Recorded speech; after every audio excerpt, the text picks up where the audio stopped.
ದೊಡ್ಡ ರೈತಾಪಿ ಮನೆತನ ಅಂದರೆ ನಮ್ಮ ಕಣ್ಣೆದುರಿಗೆ ಬರೋದು ದನ ಕರು ಹಸುಗಳು.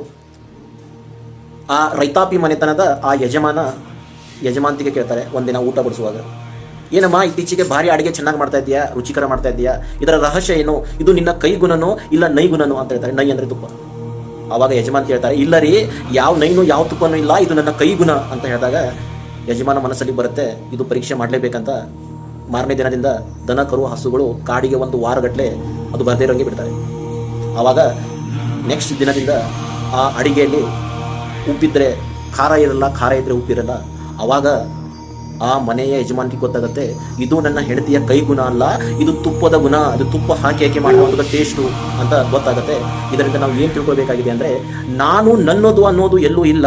ಪ್ರತಿಯೊಂದು ಕೆಲಸದಲ್ಲಿ ಜಗತ್ತಿನಲ್ಲಿ ನಾವು ಏನೇ ಮಾಡಬೇಕು ಅಂದ್ರೆ ಪ್ರತಿಯೊಂದು ವಸ್ತುವಿನಲ್ಲಿ ಕೂಡ ಆ ಪರಮಾತ್ಮ ಇದ್ದಾರೆ ಅಂತ ಹೇಳಿದ್ರೆ, ಆ ಪರಮಾತ್ಮ ಪ್ರತಿಯೊಂದು ಕೆಲಸದಲ್ಲಿ ಪ್ರತಿಯೊಂದರಲ್ಲಿ ನಮಗೆ ಸಹಾಯ ಮಾಡೇ ಮಾಡ್ತಾರೆ, ನಮ್ಮನ್ನು ಮುನ್ನಡೆಸ್ತಾರೆ ಅಂತ ಹೇಳ್ತಾ ಹೇಳಿದ್ರೆ